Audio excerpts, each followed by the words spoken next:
All right.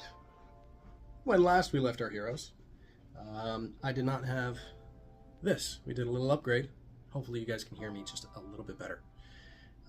So, after the intro, I thought it was going to be a little bit more important to delve a little bit into the rights that we explored. That was the First and Second Amendment. So let's go into the actual wording of things, because if the intention is to guide laymen, well, you got to dig in a little bit. So bear with me. We're going to bring up the actual wording. So the wording within the Constitution is, Congress shall make no law respecting an establishment of religion or prohibiting the free exercise thereof, or abridging the freedom of speech or of the press, or the right of the people to peaceably assemble, rather peaceably to assemble, and to petition the government for a redress of grievances. I would say that's a pretty broad law to introduce right off the bat, but it encompasses a lot of the things that we're going to need. As individuals, we should have the ability to say what we want. As individuals, we should be able to practice a religion that we want. And we should be able to tell the government when they're not doing things the right way. Whether or not they do anything about that, it's a bit of a toss-up these days. But that's Amendment number 1. So keep in mind, when you're living your lifestyle, are you doing it the way you want to, or are you doing it the way everybody else says that you should? Amendment number 2.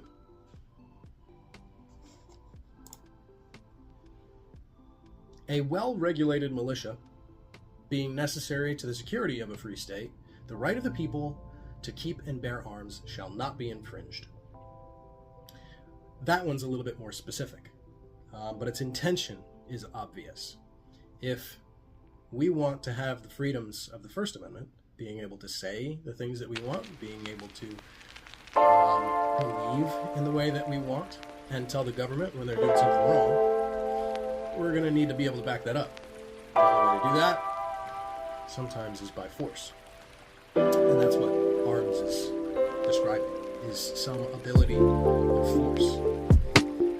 They left this purposefully vague back then because they had no idea what the future was going to hold. So, the right to keep and bear arms is any kind of weapon so that you can protect that First Amendment.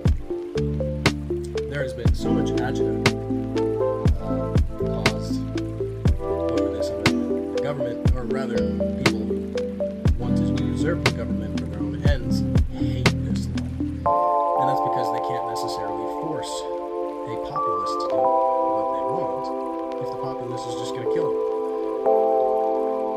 So, First and Second Amendment, check.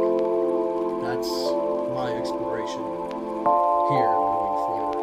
And as we learn more and more about these first two, we can delve into the other ones as well.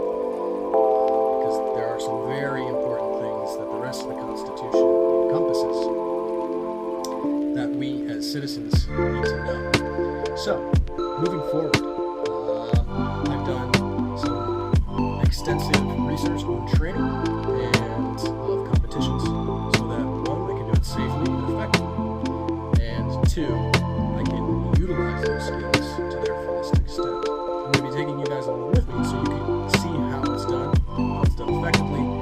Maybe you can practice with me, follow behind me.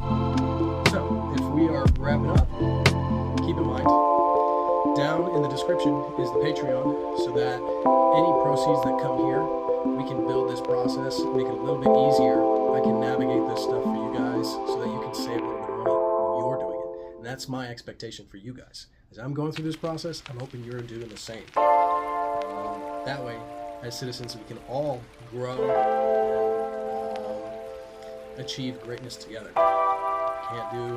Can't be a good citizen if you're not going to protect yourself or those around you.